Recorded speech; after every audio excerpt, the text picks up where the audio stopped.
मिंबर नूर पर जलवाबार सादात मशाइख उलमाए ज़वील एहतराम हाज़िरीन अहले सुन्नत व जमात, अस्सलामु अलैकुम व रहमतुल्लाहि व बरकातुहू। अल्हम्दुलिल्लाह अल्हम्दुलिल्लाहिल हन्नानिल मन्नान अल्लज़ी खलक़ल इंसान व अल्लमहुल बयान वस्सलातु वस्सलामु अला रसूलिही सय्यिदिल इंसी वल जान व अला आलिही व अस्हाबिही ज़विल खैरि वल इहसान, अम्मा बअद। फ़अऊज़ु बिल्लाहि मिनश शैतानिर रजीम, बिस्मिल्लाहिर रहमानिर रहीम। अन्नबिय्यु औला बिल मुअमिनीन मिन अनफुसिहिम, सदक़ल्लाहु मौलानाल अज़ीम। बारगाह रिसालत मुआब सल्लल्लाहु तआला अलैहि वसल्लम की दुरूद पाक का हदिया पेश कर ले। अल्लाहुम्मा सल्लि अला सय्यिदिना मुहम्मद मअदनिल जूद वल करम व आलिहि व अस्हाबिहिल किराम व इब्निहिल करीम व बारिक व सल्लिम सलातन दाइमतन सरमदन अबदा। फिर के गली गली तबाह ठोकरें सबकी खाई क्यों, दिल को जो अक्ल दे खुदा तेरी गली से जाए क्यों। अब तो न रोक ऐ गनी आदत सग बिगड़ गई, मेरे करीम पहले ही लुक़मे तर खिलाए क्यों। जान है इश्क़ मुस्तफ़ा रोज़ फजू करे खुदा, जिसको वो दर्द का मजा नाज़े दवा उठाए क्यों। अल्लाह तबारक व तआला आपकी ये मोहब्बत व अकीदत को सलामत रखे। मैं बहुत देर से देख रहा हूँ हर कोई किसी को बिठा रहा है, और मैं ये भी महसूस कर रहा हूँ बैठे तो बेचारा कोई बैठे कहाँ। जो जिस हालत में खड़ा है, जैसे है उसी अंदाज में खड़ा रहे। हजरत मौलाना इलियास काजी साहब मुझसे कह रहे थे आज यहाँ ऐसा लग रहा है कि जैसे शबे कदर है। मैं उनसे ये कहता हूँ हुजूर पाक सल्लल्लाहु अलैहि वसल्लम के नामूस की जहाँ बात हो, हजारों शबे कदर से भी अभी शबे कदर मिली है मेरे मुस्तफ़ा की बरकत से। सारी बरकतें उस हस्ती पाक की हैं। आबरू मां ज़नाम मुस्तफ़ा, हम सब की इज्जत और आबरू उस नाम पाक से वाबस्ता है। और इसीलिए हम बार बार ये कहते हैं वो जो न थे तो कुछ न था, और वो जो न हो तो बस। यही अकीदा भी है और यही जिंदगी भी है। वो जो न हो तो कुछ न हो। इसीलिए मेरे अजीजों, एक और बात जिसकी वजाहत भी कर दूं। लोग आज दो दो पोस्टर मेरे पास भेज कर कह रहे थे कि उधर भी है इधर भी है। कैसे प्रोग्राम? असल में ये तिलक नगर में होने वाला प्रोग्राम था। वहाँ के गयूर हजरात ने बड़ी मेहनतें की, मोहब्बतें उनकी भी अपनी जगह पर, लेकिन मेरे मुस्तफ़ा करीम सल्लल्लाहु अलैहि वसल्लम को जहां मंजूर हो, मेरे रब को जहां मंजूर हो, बात वहीं की जाती है। शायद गुरदल्ली वालों का खिंचाव ज्यादा हो। वैसे तो यहाँ पर रेशम का काम करने वाले ज्यादा हैं। बनारसी हजरात को मैं अच्छी तरह से जानता हूँ। इश्क़ रसूल के मामले में वो इतने नरम रेशम भी नहीं है, रस्सियों से मजबूत है। आज कुछ उनके मामलात की वजह से, जगह की किल्लत की वजह से, परमिशन के मामलात में इधर मूव हो गया। बहरहाल ये हालात के एतबार से इधर से उधर हो जाए, कहीं पर भी हो जाए, बात तो उस नबी पाक की जहां से भी की जाएगी गूंज कर रहेगी इंशाअल्लाह। और मुझे पता है हम उस मुल्क में जी रहे हैं जहां अफगानिस्तान का तालिबान मेहमान बन सकता है, और हिंदुस्तान में जन्म लिया सलमान नहीं आ सकता। ये मुनाफिकत है और मैं खुलकर बोलता हूं। वैसे मुझे बयान शुरू होने से पहले ही मस्जिद के आपके सदर साहब ने कान में कहा आपके ऊपर कोई पाबंदी यहाँ पर नहीं है, आप जो चाहे जितना चाहे बोल सकते हैं। लेकिन मैं सदर साहब से कहता हूँ, पाबंदी लगा भी देते तो हम धज्जियां उड़ा के भी जाते, इसलिए कि पाबंदी हुजूर पाक सल्लल्लाहु अलैहि वसल्लम का नाम लेने के लिए कोई माँ ने आज तक जन्म नहीं लिया, किसी माँ ने आज तक ऐसा बेटा जन्म नहीं दिया जो हुजूर पाक सल्लल्लाहु ताला अलैहि वसल्लम के नाम पाक को इस रूए जमीन से खत्म करके दिखा सके। हमारा जुर्म क्या है, हमारा कसूर क्या है, हम बोलते क्या है? हम बात सिर्फ मेरे मुस्तफा करीम सल्लल्लाहु अलैहि वसल्लम की करते हैं, और अगर ये हुजूर पाक सल्लल्लाहु अलैहि वसल्लम के नाम और उनके नामूस की बात करना जुर्म है तो हर बार करेंगे, हर बार करेंगे, 100 बार करेंगे, और वक्त आए तो सरेदार करेंगे। इसमें कोई खौफ की बात तो है नहीं, इसमें कोई डर की बात तो है नहीं। जब हमने ये कह दिया है या रसूल अल्लाह, ये दिल भी तुम्हारा, ये जान भी तुम्हारी, हम आए यहाँ तुम्हारे लिए और उठे भी वहां, जब सब उनके लिए है तो फिर डर किस बात का? खौफ ना रख रजा जरा, तू तो है अब्दे मुस्तफा, तेरे लिए अमान है, तेरे लिए अमान है। बेंगलुरु के गयूर नौजवानों को मैं कुछ बातों से बेदार करना चाहता हूँ। तुम्हारी एनर्जी, तुम्हारी ताकत खामखा जाया नहीं होनी चाहिए। सड़कों पर बर्बाद किए जाने के लिए तुम्हें ताकत नहीं दी गई। अल्लाह ने तुम्हें जो ताकत और एनर्जी दिया है, जो तुम्हें पावर दिया है, वो नशे के अड्डों पर बर्बाद करने के लिए नहीं, और ना ही गलियों कूचों पर रात भर गुजारने के लिए, और ना ही बेमहल और बेवक्त एहतजाजात करके अपने आप को जोखिम में डालने के लिए। तुम्हारी एनर्जी और तुम्हारी ताकत एक एक पल किस चीज के लिए दी गई है आपको पता है? जिंदगी ये नहीं है किसी की किसी के लिए, जिंदगी है नबी की नबी के लिए, और ना समझ मरते हैं जिंदगी के लिए, और जीना मरना है सब कुछ नबी के लिए। तुम्हारी जिंदगियां इतनी सस्ती नहीं है, तुम्हारी जिंदगियां इतनी हल्की नहीं है कि कोई चोर उचक्का हाँकता हुआ तुम्हें किसी भी तरह से लेकर चला जाए और अपने अपने मकासद का निशाना बनाए। ऐ नौजवानों, जिस दौर में आप जी रहे हो, होश और हवास के साथ जियो, कानूनी मामलात और उसकी पेचीदगियों को समझो। दुश्मन किस अंदाज से तुम्हें वार कर रहा है, इस चीज को महसूस करो। यकीनन मेरे आका सल्लल्लाहु ताला अलैहि वसल्लम की मोहब्बत और उनकी असमत एक ऐसी चीज है जिस पर मुसलमान कंप्रोमाइज नहीं करता, और ये दुश्मन को अच्छी तरह मालूम। हमें भड़काने के लिए, हमें आपे से बाहर करने के लिए, जानते हो वो कौन सी चीज का इस्तेमाल करते हैं? सिर्फ और सिर्फ मेरे नबी का नाम इस्तेमाल करते हैं। उनको पता है इसकी माँ की गाली से भी उतना नहीं भड़केगा, ये इसके बाप और इसके खानदान को कोसो तो भी नहीं भड़केगा, इसके घर को बिल्डोजर से तोड़ दो तो भी नहीं भड़कता। ये अगर बेकाबू होता है तो आमिना के लाल की इज्जत पर उंगली उठा दे। ये अच्छी तरह से दुश्मन को मालूम है, इसीलिए बार बार इस तार को छेड़ा जाता है। उन्हें छेड़ने दो, वो अपनी हैसियत के मुताबिक छेड़ करके समझ रहे हैं, लेकिन हकीकत में मेरे अजीजों मैंने महसूस किया इस कौम को अल्लाह हमेशा सलामत रखे। मैं कभी कभार रातों में बैठे फिक्र भी करता कि इन नौजवानों से मुस्तकबिल क्या होने वाला है, जो रात भर नशे के अड्डे में गुजारते हो, गाने सुन करके दिन भर बिस्तर पर सोए रहते हो। उम्मत मुस्लिमा का क्या होगा? हम पहले बहुत जज्बाती तकरीरें कर चुके, माशरे की इस्लाह के लिए हर बुराई पर हम उंगली रख चुके, बहुत फिक्र अंदाज, काफी फिक्र होती थी।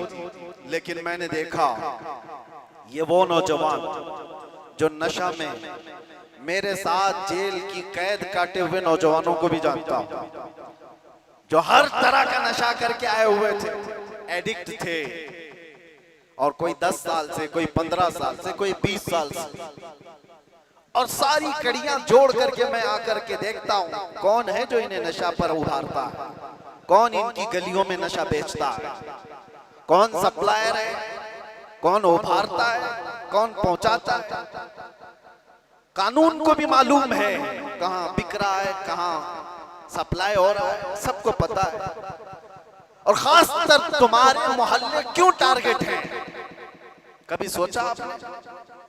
ये सिर्फ बेंगलुरु की बात नहीं, जाओ मुंबई जाओ, कलकत्ता जाओ, दिल्ली जाओ, किसी भी, हैदराबाद, हर इलाके में मुसलमान क्राउडेड जो इलाके हैं, हमारी ज्यादा आबादी जहां पर, उन इलाकों को इन तमाम बुराइयों से घेर लिया गया है, नशा से। क्यों तुम टारगेट हो?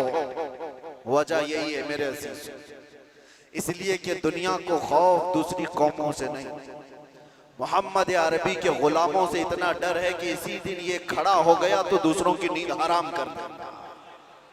पता है इसको इन तमाम खुराफात में मुलव्विस करके, नशा का आदी बना करके इसको सुला दो।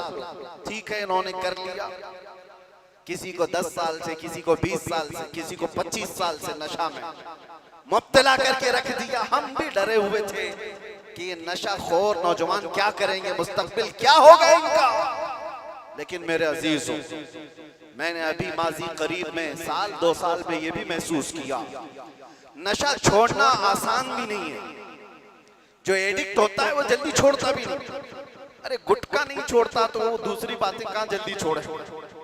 लेकिन मैंने इलाज भी देखा, ये वो नौजवान 10 साल, 12 साल, 15 साल से नशा में एडिक्ट हैं, पूरी दुनिया ने इनको टारगेट कर कर करके नशा खिलाया और इनको 36 घंटे 48 घंटे सोने वाले नौजवान बनाया। मैंने देखा है 36 घंटे सोने वाले, और डर था हमें कि इनसे होगा क्या मुस्तकबिल। लेकिन मेरे अजीजों, हमारा ये अंदेशा, हमारा ये डर गलत निकला। दुनिया ने सब कुछ एड़ी चोटी का जोर लगा दिया इस नशा में मुब्तला कर कर कर करके कि इनको मफलूज कर दे, इनको पैरालाइज कर दे। लेकिन मैंने देखा, एक बार पुकारा आई लव मोहम्मद, उसके बाद फिर देखा वो नौजवान जो 20 साल से नशा में है, नाम मोहम्मद का नशा चढ़ गया है। मैंने पूछा वो पुराना नशा कहां चला गया? पुराना नशा जिसमें 36 घंटे सोता था, वो नशा कहां चला गया? मैंने उन नौजवानों को देखा, वो झूमते हुए कहते हैं वो नशा अलग है, ये उस मुस्तफा के नाम की मोहब्बत का नशा अलग है। मैं ये चाहता हूं मेरे अजीजों, आओ उस नाम पाक के नशे में, इससे बढ़कर के बेहतर खुमार कोई है नहीं।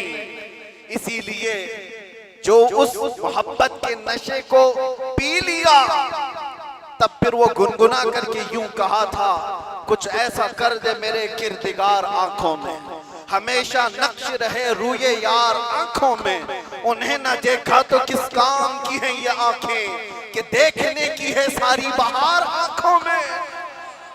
आपको मैं उसी चीज की दावत देने के लिए आया हूं। नौजवानों, ये धड़कता दिल किसी लैला को देने के लिए नहीं है, एक ही दिल है। उस लैला को क्या दें जो हर 4 दिन के बाद मजनू बदल देती हो?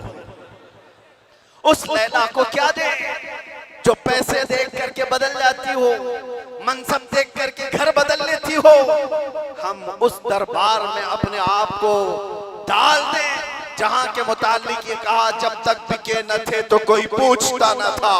या रसूल अल्लाह, तुमने खरीद कर, सिर्फ अनमोल नहीं, बात यहीं तक नहीं है, जिसको रसूलुल्लाह ने खरीदा वो अबू बकर था तो सिद्दीक बनाया है, उमर था तो फारूक बनाया है, उस्मान था तो जुन्नूरैन बनाया, अली था तो हैदर कर्रार बनाया, बिलाल था तो फखरे आसमान बनाया है, अब्दुल्ला इब्न मसऊद को फखरे फिक़ा बनाया है। जो आया जिस अंदाज से आया मेरे मुस्तफा ने उतना नवाजा है। आज के दौर में हम देख रहे हैं, मुझे दुनिया क्यों पूछती है, मुझे दुनिया क्यों देखना चाहती है। यहाँ का मजमा भी मैं जानता हूँ, ये सुनने कम देखने ज्यादा आया हुआ है। सुनने के लिए तो यूट्यूब से सुन ही रहे, सारी तकरीरें पहुंच भी रहे, और ऑनलाइन अभी भी चल रहा होगा घर बैठ के देख सकते हैं, लेकिन ये उमड़ता हुआ मजमा जो देखने के लिए आया है वो इसलिए कि मेरे अजीजों दुनिया को ये बता दें, दुनिया सेलिब्रिटीज को देखने के लिए कतार लगाती होगी, ये उम्मत ऐसी है मुस्तफा के कैदी को देखने के लिए उमड़ आती है।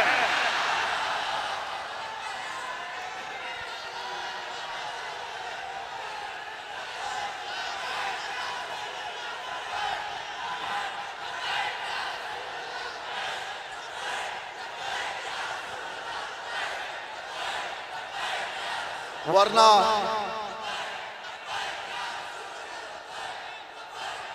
तवज्जो मेरे अजीजों, इस भरी दुनिया में हम जानते हैं जेल से छूटा हुआ आदमी मुंह छुपाकर घूमता है। लोग क्या बोलेंगे, जेल से आया है ना, हम जाने में मुंह छुपाए थे ना आने में मुंह छुपाए। अरे वो छुपा करके वो जाए जो चोरी करके गया हो, जो डकैती करके गया हो, रेप केस में अंदर गया हो, माल खा करके अंदर गया हो, वो क्यों मुंह छुपाए जो लब्बैक या रसूलुल्लाह क्या कर गया हो। आपके लिए भी मैं कह रहा हूं, मुंह छुपाने की नहीं, ये मुंह उठाने का वक्त है, उठाने का वक्त है। इसलिए कि मेरे अजीजों, उस नामे पाक के बाद अगर कोई मुसीबत आती है तो ये हुकूमतें या ताकतों की जरिए से वो तो जरिया बनते हैं। असल बात ये है कि हमें अल्लाह तबारक व तआला उस अजीम इम्तिहान से गुजारना चाहता है जो बिलाल हबशी को दिया गया है, जो खब्बाब बिन अल-अरत को दिया गया है, जो खुबैब बिन अदी को दिया गया है, जो ज़ैद बिन दसना को दिया गया है। मैं तारीख पढ़ता हूँ, हमेशा एक बात याद आती है, मेरे साथ भी सेम मामला हुआ था, हालांकि कंपैरिजन कुछ नहीं, बिला तशबीह बिला तमसील। इमाम अहमद बिन हंबल 5 लाख हदीसों के हाफिज हैं। आपको एक फतवे की वजह से 3 बार कोड़े मारे गए, 3 बार। और कोड़े किसको कहते हैं? ये जो कमर का बेल्ट है इसको नहीं, वो चमड़े का पट्टा होता था, एक बार मारते थे तो चमड़ी लगकर आ जाती थी। ऐसे कभी 80 कोड़े, कभी 100 कोड़े। इमाम अहमद बिन हंबल को जब ले जाया जा रहा था, ये तीसरी मर्तबा था, वक्त का खलीफा जब जल्लाद को हुक्म दिया कि इस बार फिर इनको कोड़े मारो, इनको फतवा वापस लेने के लिए कहो। एक शख्स ने कान में आकर के कहा, वो भी बड़े आलिम थे उस वक्त, कहा कि आप मुझसे कान में कह दें से मैं सारा मामला सही कर लूंगा, निपटा लूंगा। आपने कहा मेरे मुस्तफा की इज्जत और उनकी शरीयत कानों में नहीं बोली जाती, कानों में नहीं, इसलिए हम भी भरे मजमों में कहते हैं। आप जा रहे थे तो एक मशहूर चोर था बगदाद, उसने पुकार करके क्या कहा, अहमद बिन हंबल सुनो, मैं चोरी में 1500 कोड़े खा चुका हूं, चोरी कर कर करके बार बार पकड़ा जाता हूं, कोड़े खाता हूं, लेकिन फिर भी मैंने चोरी नहीं छोड़ी, चोरी अभी तक मुझसे छूटी नहीं है। ऐ अहमद बिन हंबल, मैं चोरी छोड़ भी दिया अगर, तो ज्यादा से ज्यादा मेरे बच्चों के पेट पे फर्क आ सकता है। आप ये कोड़ों के डर से हक बात बोलना न छोड़ें, इसलिए कि अगर आप समझौता कर लिए तो पूरी उम्मत बर्बाद हो जाए। इमाम अहमद बिन हंबल कहते हैं, अच्छों से बढ़ करके उस चोर ने दर्स दिया था, उस चोर ने सबक सिखा दिया था कि लोग सजाओं के डर से जब चोरी नहीं छोड़ते तो हम सजाओं के डर से मेरे मुस्तफा का नाम लेना क्यों छोड़ दो, हुजूर की इज्जत पर बात करना क्यों छोड़ दो। और अब तो हमें पता है हमारी जिंदगी बची क्या है, हमारी जिंदगी की असर हो गई। जिसकी उम्र 40 साल के करीब होती है, वो कहा जाता है असर का वक्त हो गया उसकी जिंदगी। असर से मगरिब में कितना टाइम रहता है, सूरज डूबने को बहुत थोड़ा सा वक्त रहता है। हमारी जिंदगियों की असर हो गई, मगरिब में थोड़ा सा वक्त बाकी है। जो जीना था रब तबारक व तआला ने खुशियां अता की, बचपना भी खुशहाल, हमारी जवानी भी खुशहाल, हमने जो पढ़ना था पढ़ लिया, शादी बच्चे सब हो गए, तिजारत भी हो गई, माल भी, घर भी, सारी चीजें अल्लाह ने जो जीने की दुनिया में सराय सब अता कर अब इस वक्त जब असर से मगरिब का वक्त हो चुका हो, आदमी अगर अल्लाह के जिक्र से मुंह फेर ले और इधर सूरज डूब जाए तो फिर उसकी जिंदगी इससे ज्यादा नहुसत में नहीं आ सकती। उससे बदकिस्मत कौन है जिसकी फजर अच्छी हुई, जोहर अच्छी हुई, असर तक अच्छे पहुंचा और असर के बाद बिगड़ गया, तो उससे बढ़ करके बदनसीब कौन है। इसलिए मेरे अजीजों, अब तो हम कंप्रोमाइज नहीं करने वाले, अब तो हम समझौता नहीं करने वाले। अब जो होना है, जिसको हमारे मुहावरों में कहा जाता है, जब सर ओखली में रख दिया तो मुसल से क्या डर। आदमी को पता है। बहरहाल आपसे मेरा एक मैसेज है, आपसे मेरा एक पैगाम, ये और फितनों का दौर आता जाएगा और फितनों का दौर बढ़ता जाएगा। मेरे नबी पाक सल्लल्लाहु अलैहि वसल्लम ने फरमाया, मैं देख रहा हूं फितने मेरी उम्मत पर इस अंदाज से आ रहे हैं जैसे बारिश के कतरे, बारिश के कतरे जिस तरह आ रहे हैं, इस तरह से फितने आएंगे। तस्बीह का दाना यानी तस्बीह, उसकी गांठ अगर टूट जाए तो दाने किस तरह से बिखर जाते हैं। हुजूर पाक फरमाते हैं, उम्मत में फितने इसी तरह से होंगे, एक दाना पकड़ने जाओगे दूसरा सरक जाएगा, दूसरा पकड़ने जाओगे तीसरा निकल जाएगा। तुम एक फितने से निकल करके आ रहे होगे, दूसरा सामने होगा और तुम ये कहोगे इससे बड़ा फितना तो मैंने देखा ही नहीं, जबकि उसके बाद फिर फितना आएगा। हुजूर फरमाते उसको देखकर फिर कहोगे तुम इससे बड़ा तो मैंने देखा ही नहीं। इस दौर में हम जिंदगी गुजार रहे हैं। हर आने वाला दिन एक नया फितना लेकर के आएगा। इसी जमाने के मुतालिक मेरे मुस्तफा सल्लल्लाहु अलैहि वसल्लम ने फरमाया, तुम्हारा ईमान पर कायम रहना इतना मुश्किल हो जाएगा जितना हथेली में अंगारा लेकर खड़ा होना मुश्किल हो जाएगा। आग का अंगारा लेकर आदमी हथेली में खड़ा हो सकता है, इतना ही मुश्किल हो जाएगा। मैं देख रहा हूं उस दौर को, लोग हवाओं में ईमान बेच देते। आज जिसकी हवा देखा उसकी बोली बोलना शुरू कर दिया। इधर आंधी चल रही है, उसके पीछे भाग गए। इसीलिए हुजूर पाक सल्लल्लाहु अलैहि वसल्लम ने यह भी फरमाया था कि ताकत की बोलबाला ऐसा होगा कि लोग उसी को सब कुछ समझ रहे होंगे। आज वही है, ताकत, हुकूमत, सत्ता जिसके पास है, लोग ये समझते हैं उनके साथ ही रहने में भलाई है, उनके साथ ही रहने में भलाई है कि कुछ उनका छूटा हुआ झूठा खाने को मिल जाएगा। मेरे अजीजों, ये ईमान की अलामत नहीं। हुजूर ने ये भी फरमाया, दज्जाल जिस वक्त जमाने में आएगा, दज्जाल उस वक्त का हाल ये होगा, हजारों की तादाद में लोग ईमान छोड़कर उसकी फौज में शामिल हो जाएंगे। और हुजूर ने फरमाया, दुनिया शुरू होने से लेकर कयामत तक उससे बड़ा कोई फितना नहीं। वो दौर भी आने वाला है। उस दौर की अलामत में क्या बताया मेरे आका ने? इरशाद फरमाया, सच को झूठ बना दिया गया होगा और झूठ को सच बना करके पेश किया जा रहा होगा। क्या आज ये पूरा निजाम कायम नहीं है? ये सारा मीडिया ये दज्जाली निजाम पर चल रहा है। ये सब दज्जाल के चेले जितने भी बैठ करके भोगते, जो सच्ची बात होगी उसको ऐसा तोड़ मरोड़ करके बयान करो कि वो झूठी लगने लगे, और झूठ को इतना सजाओ, इतना बोलो कि सच लगने लग जाए। आज उस दौर में तुम जी रहे हो। कितने बड़े बड़े चैलेंजेस हैं तुम्हारे पास, कितने बड़े बड़े चैलेंजेस हैं। ईमान पर कायम रहना मुश्किल हो जाएगा। इन हालात में अब आला हजरत क्या फरमाते हैं? इरशाद फरमाते हैं, जब ऐसे हालात होंगे, उसको कहा गया है सूना बन है, सोना जहर है। सोना पास है, सोना बन है, सोना जहर है। उठ प्यारे, 3 बार फरमाया आला। सोना पास है तेरे, सोना क्या है? गोल्ड तेरे पास है। सोना बन है, बन कहते हैं जंगल को। सोना जंगल सुना होगा नाम, वीरान है, बिल्कुल आवाज ही नहीं है, सोना जंगल है। सोना पास है, सोना बन है, और ऐसे वक्त में सोना जहर है। समझ में आई बात? 3 बार सोने का लफ्ज इस्तेमाल किया और तीनों में अलग अलग माने। सोना पास है, सूना बन है, और सोना जहर है उठ प्यारे। तू कहता है मीठी नींद है तेरी मथी निराली, शहद दिखाए जहर पिलाए, कातिल डाइन शोहर खुश, इस मुर्दार पे क्या ललचाए दुनिया देखी भाली। आज उसी दौर में हम जी रहे हैं, शहद दिखाए जहर पिलाए। तुम्हें जितना सजा सवार करके दिखाया जाता है ये असल दुनिया नहीं है नौजवान।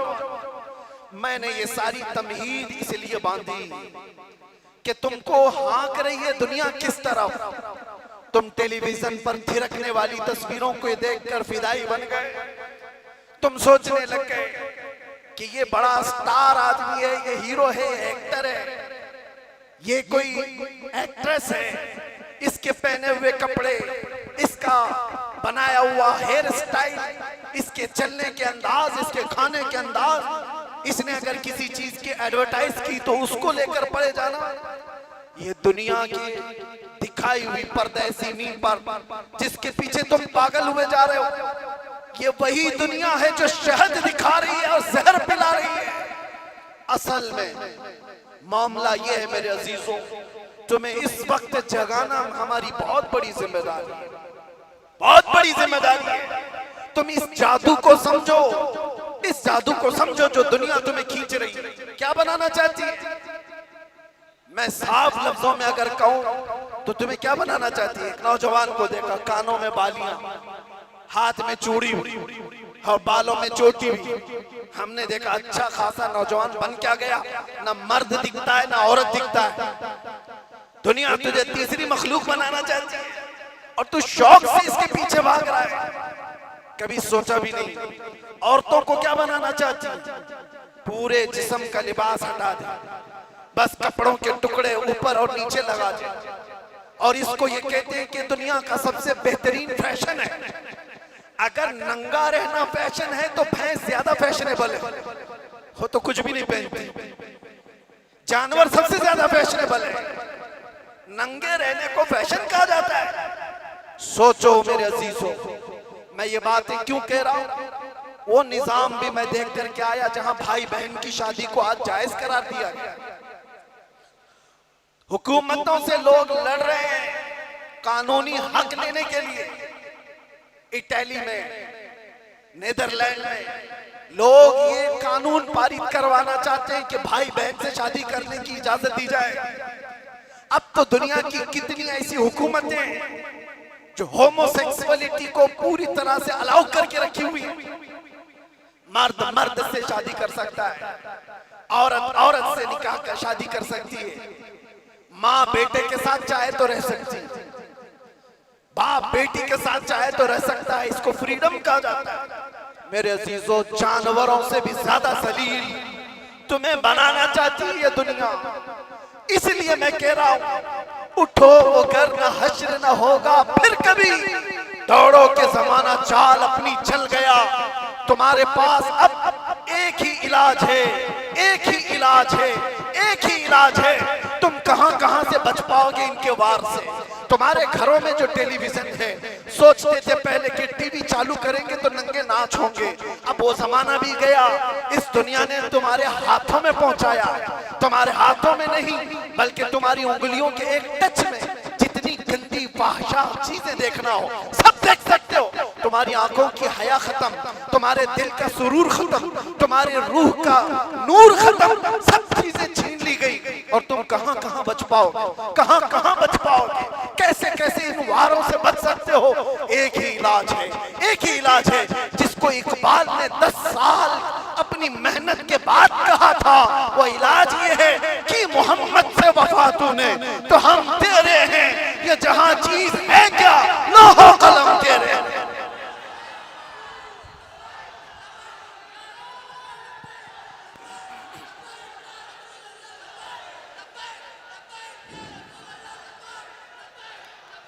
हर आफत, हर फितने से हिफाजत चाहते हो, एक साथ के पास आ जाओ। बुलहवसन सीमा दर की बंदगी अच्छी नहीं, उनके दर की भीख अच्छी, सरवरी अच्छी नहीं। उस जमाने के जो सहाबा मेरे अजीजों अक्ल के बादशाह थे, वो लोग तिजारत के बड़े हुनरमंद लोग थे।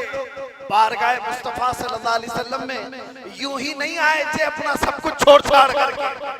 आपको पता है मक्का से जब हिजरत करके साहबा आए थे किस किस अंदाज से आए थे। एक सहाबी ऐसे हैं, उनकी माँ ने कहा था अगर तुम जाओगे तो सारी जायदाद तुम्हारी खत्म कर दी जाएगी। कहा अभी के अभी लिख लो, जाना है तो मदीने जाना है। 27 साल का जवान है, 27 साल का जवान, और इतने मालदार घराने से कि वो खुशबू लगाकर चलते थे तो पूरे मक्का की गलियों में खुशबू, लोग सूंघ करके पहचानते थे। माँ ने कहा जाना है तो फिर जायदाद नहीं दी जाएगी। कहा मंजूर है, सब छोड़ दिया। जाने लगे तो माँ ने कहा जो तुम्हारे जिस्म पर कपड़े हैं ये भी हमारी कमाई के हैं, उतार के जाओ। उतार दिया, टाट के कपड़े पहन लिए, कांटे ऊपर से लगा दिए। कहा खुश हो, ले लो तुम्हारी दुनिया, तुम्हें मुबारक, मैं मेरे मुस्तफा के कदमों में खुश रहूंगा। निकल गए तो इतने पर भी काफी नहीं, पैसे वाला घराना था। माँ और बाप और उनके खानदान ने पैसे देकर गुंडों को खरीदा और कहा हमारा बेटा मदीने निकला हुआ है, बीच रास्ते में उसको पकड़ो, इतना मारो कि वो वापस आ जाए। माँ और बाप अपने बेटे को मारने के लिए गुंडे भेजे और वो गुंडे आए, नौजवान को इतना मारा कि नाक फट गई थी, पूरा खून खून हो गया, चलने के काबिल भी नहीं रहा। वो डाकू और गुंडे थक गए और कहा कि चल वापस चला जा अपने घर, हम मारना छोड़ देंगे। उस नौजवान ने कहा अब तो तुमने और भी मुश्किल कर दिया है, और भी मुश्किल कर दिया है। इस दर्द को सहने के बाद अगर मैं वापस चला गया तो मुझसे बड़ा बुज़दिल कौन होगा। अब तो मैं वापस नहीं जा सकता। 9 दिन का लंगड़ लगड़ करके सफर किया, मदीने पहुंचे। अल्लाहु अकबर, कौन सी चीज थी जो उनको इस तरह खींची खींची लाती थी। मार भी खाया, जायदाद भी छोड़ी, घर भी छोड़ा, वालिदैन भी। और इधर सहाबा कहते मगरिब का वक्त था, अजान हो चुकी थी, सब मस्जिद नबवी की तरफ जा रहे थे। मेरे आका सल्लल्लाहु अलैहि वसल्लम मस्जिद के बाहर है। अचानक हुजूर तशरीफ लाए बाहर, तो सहाबा भी बाहर। हुजूर अपनी गर्दन ऊंची कर करके किसी का इंतजार कर रहे हैं। सहाबा ने पूछा या रसूलुल्लाह कोई कबीला आ रहा है, कोई खानदान आ रहा है? हुजूर ने फरमाया नहीं, मेरा एक दीवाना मेरी मोहब्बत में मार खा के आया। हाय जिस दिन मेरे आका ये कह दे तो उसकी मेराज। अब सारे सहाबा ने देखा नौजवान लगड़ते लगड़ते आ रहा है, जख्मों से चूर है। जैसे ही वो करीब आए मेरे आका ने अपनी चादर उठाई और उनको डाल दिया, और वो जख्मों से चूर जो लगड़ाते हुए आए नौजवान सहाबी हैं, मुस्कुरा दिए और कहा मुझे चादर मिलने के बाद ऐसा लगा कोई जख्म ही नहीं था, कोई मार ही नहीं थी। इसी को हम कहते हैं या रसूल अल्लाह, हर सितम हर मुसीबत गवारा है, एक बार तुम कह दो कि तू हमारा है।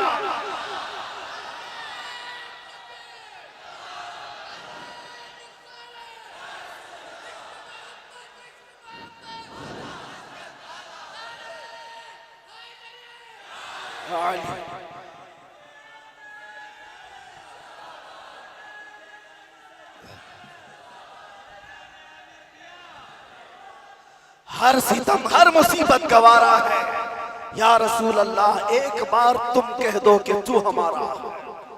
मेरे नौजवानों, इस बात पर जीना शुरू कर दो, जिंदगी बड़ी आसान हो जाएगी, बड़ी आसान हो जाएगी। हर तकलीफ हर मुसीबत में सिर्फ इतना कह दो मैं हर चीज गवारा कर लूंगा, मेरे नबी की एक नजर मुझ पर हो जाए एक बार। और सहाबा कहते हैं अल्लाहु अकबर। एक बात मैं आपको बताऊं, ये सहाबा जो इतना मार खाए, इतनी मुसीबतें उठाई, उनसे पूछा गया आपने तो दीन के रास्ते में बड़ी कुर्बानियां दी, जैसे लोग आज भी हमसे कहते हैं ना आपकी तो कुर्बानियां बहुत है। हाँ, उलमा से भी मैं कहता हूँ, अल्लाह अगर हमको 1000 साल की उम्र दे और बिला नागा हर रात हम पूरी रात खड़े होकर हुजूर पाक की सीरत बयान कर कर करके लोगों में तबलीग करें, इसको भी अगर आप कहते हैं बड़ी कुर्बानी है, आओ सहाबा की बारगाह में, सहाबा की बारगाह। उस सहाबी से पूछा गया, इतना कुछ बर्दाश्त किया, इतना कुछ मिला क्या आपको, बदले में क्या मिला? अल्लाहु अकबर। इश्क वालों का जवाब सोचिए, सुनिए। वो कहते हैं, कौन है जो ये कह रहा है कि मैं बहुत मुसीबतें उठाई? अरे ये तो कुछ भी नहीं, हमारे सारे अमाल बहुत छोटे हैं उनकी एक मुस्कुराहट पर, उनकी एक मुस्कुराहट पर सारी दुनिया से बढ़कर के कीमती है उनकी एक निगाह, उनकी एक नजर। मोहब्बत का तकाजा ये है मेरे अजीज, मोहब्बत का तकाजा। अपनी सारी मेहनतों को छोटी समझो और अपने नबी की एक नजर को बहुत बड़ा समझो। अगर वो एक बार मुस्कुरा दे तो ये बहुत बड़ी दौलत है। तुम पूछते हो क्या दिया, क्या दिया, कितना मिला, ये मत पूछो। एक नजर भी हो जाए तो बहुत बड़ी है, जिसके इंतजार में जिब्राइल अपनी पेशानी तलवों पर लगाते हैं, और जो मलाइका एक बार आ जाए तो कयामत तक हाजिरी नहीं मिलती। उस नबी पाक की एक नजर तुम पर पड़ जाए तो क्या कहने मेरे अजीज। इसको आप हल्के में लेते हो, इसको हल्के में समझते हो। हाँ, आपको मैं बेदार करके जाना चाहता हूं, मिलेगा, जरूर मिलेगा। आप अगर मुसीबतें उठाओगे, कुछ चीजें छोड़ने के लिए मुसीबतें उठानी पड़ती।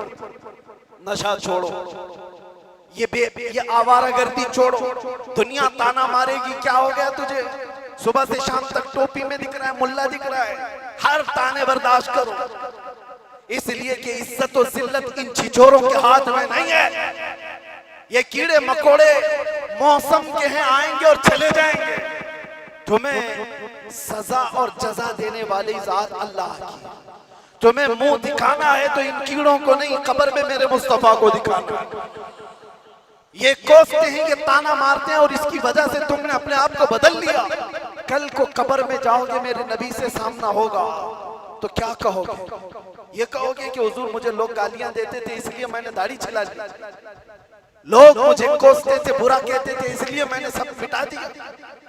बुजुर्गों ने फरमाया, कब्र में हुजूर पाक सल्लल्लाहु अलैहि वसल्लम ऐसे बंदे से अपना चेहरा फेर लेते और फरमाते, खबरदार मेरी तरफ मत देखना, इसलिए कि दुनिया में जब तुझे मेरी शक्ल पसंद नहीं थी तो यहाँ क्यों देख रहा है? क्या कहोगे?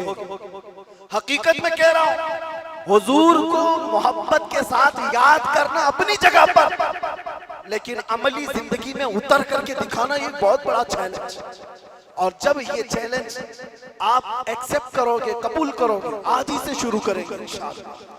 हर गली कूचे जिस तरह से तुम लब्बैक या रसूल अल्लाह का नारा हर जगह पर जो गूंज रहा है और पुकार पुकार करके कहते हो, डरते हो किसी से? डरते हो? नहीं डरते, इसलिए कि बोलना ही तो है, बोलना ही तो है जुबान से, डरना क्या है? लेकिन मैं आपसे कहता हूं इसका मतलब भी समझो, मतलब भी समझो।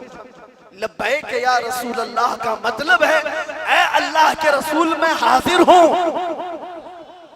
किस तरह से हाजिर हो?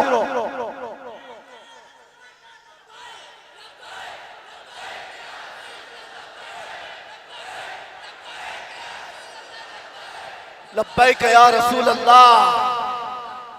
हम अल्लाह के रसूल की बारगाह में अपनी हाजिरी की बात कर रहे हैं, लेकिन हमें अपनी शक्ल भी देखना चाहिए।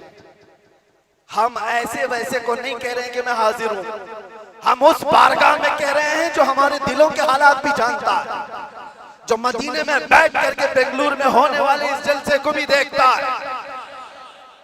हमारा मानना है कि नहीं, उस नबी पाक से कोई चीज छुपी हुई नहीं, हर चीज आया है। जब उस रसूल पाक को हम कह रहे हैं हम हाजिर हैं, तो फिर सोच समझ करके बोलो, सोच समझ करके बोलो, या तो फिर अपने आप को बदल लो, फिर आकर के कहो। मियां, आप किसी हुकूमत के ओहदेदार के पास भी कोई ड्यूटी लेकर के जाते हैं नौकरी के लिए, कि मुझे ये नौकरी मिल जाए, आपकी बारगाह में मैं हाजिर आया हूं, वो सबसे पहले तो ये पूछेगा एलिजिबिलिटी तेरी क्या है, कितना पढ़ा है, क्या क्या कर सकता है। कुछ भी नहीं है तुम्हारे पास मेरे अजीजों, ये दुनिया की बात।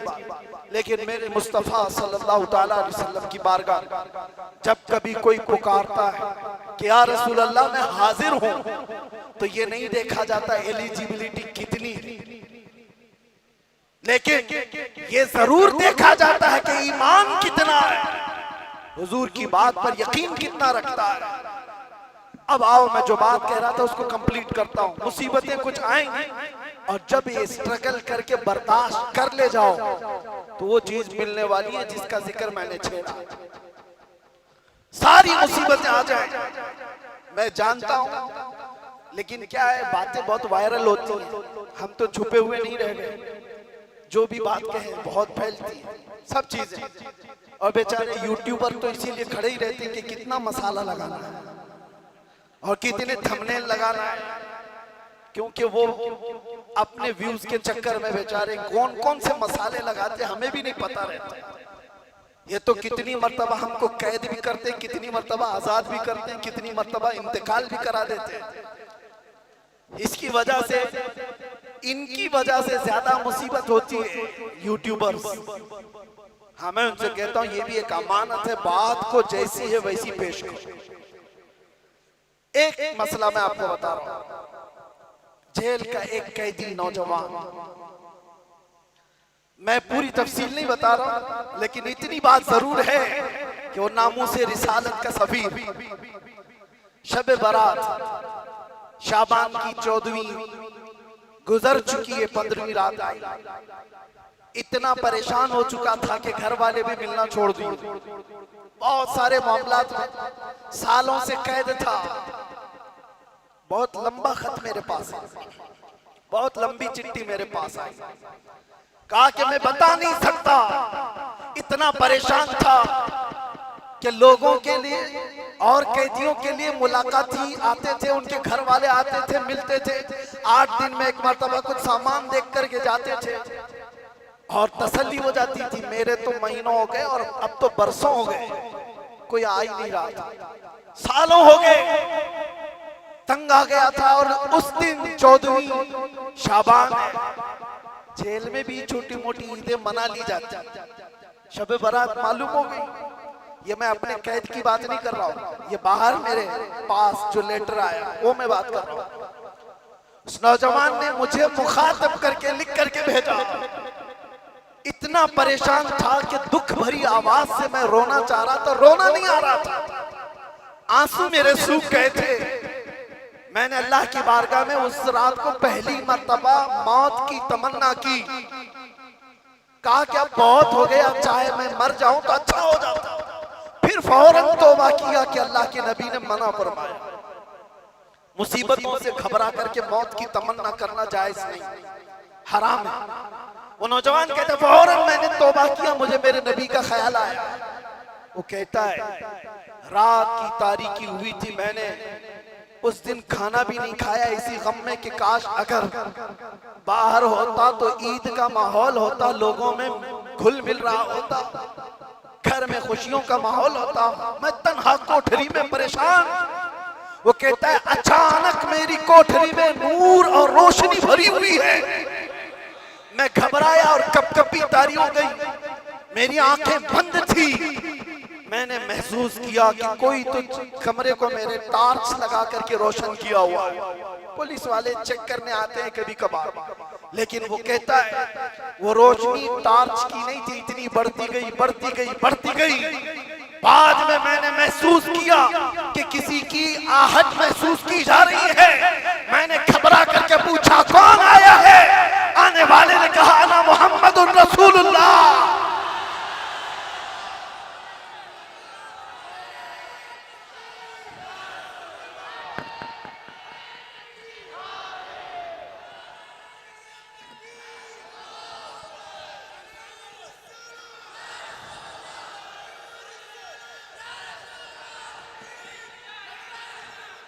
फिर हम कहते हैं मेरे नौजवानों, इसी दिन के लिए तो मैं कहता हूं हर सितम हर मुसीबत गवारा है। या रसूल अल्लाह तुम कह दो कि तू हमारा। हर नौजवान अगर उस दिन के इंतजार में जीना शुरू कर दे, वो दिन दूर नहीं, वो आएंगे, आते होंगे, अभी आएंगे, वो आएंगे, आते होंगे, अभी आएंगे। यही सोच के हमने महफिल को सजा रखा है। हवा का मौसम बता रहा है, वो जुल्फ अपनी लहरा रहे हैं, सवारी तैबा से चल पड़ी है, हुजूर तशरीफ ला रहे हैं। लब्बैक या रसूल अल्लाह, लब्बैक या रसूल अल्लाह, लब्बैक या रसूल अल्लाह।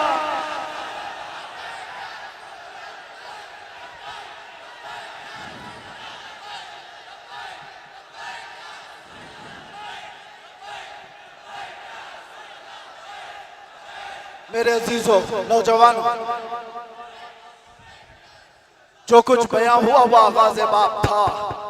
बात जब नबी पाक सल्लल्लाहु अलैहि वसल्लम की आती है, हमारे ईमान के तार को जब कोई छेड़ता है, तो बहरहाल अब मेरे जज्बात बाकी नहीं, अब मैं तवील गुफ्तगू नहीं कर पाऊंगा। इतनी बात जरूर कहूंगा, इस पर आ जाओ और जिंदगी गुजारो। उन्हें जाना, उन्हें माना, न रखा गैर से काम, लिल्लाहिल हम्द मैं दुनिया से मुसलमान गया। कुव्वत इश्क से हर पस्त को बाला कर दो, दहर में नामे मोहम्मद से उजाला कर दो। दुनिया के तानों को छोड़ दो, हमें क़यामत के दिन देखना है। अर्श हक है मसनद रिफात रसूलुल्लाह की, देखनी है हश्र में इज्जत रसूलुल्लाह की। सब मिलकर के एक बार हम ये अहद करेंगे, तय करेंगे, हमारी जिंदगियों पर, हमारी जानों पर, हमारे दिल पर, हमारी रूह पर, हमारे सर पर किसी के बाप का कब्जा नहीं है। हमारी जानों पर किसी का कब्जा है तो किसका है? जमीन और समा तुम्हारे लिए, मकीन और मका तुम्हारे लिए, चुनीन और चुना तुम्हारे लिए, बने तो जहां या रसूल अल्लाह, दहन में जुबान तुम्हारे लिए, बदन में है जा। हम आए यहाँ, उठे भी वहां, सबा वो चले के बाग फले, वो फूल खिले के दिन हो भले, लिवा के तले सना में खुले, रजा की जुबान तुम्हारे लिए, लिवा के तले सना में खुले, हम सब की जुबान या रसूल अल्लाह तुम्हारे लिए। व आखिर दावाना अल्हम्दुलिल्लाहि रब्बिल आलमीन, लब्बैक या रसूल अल्लाह।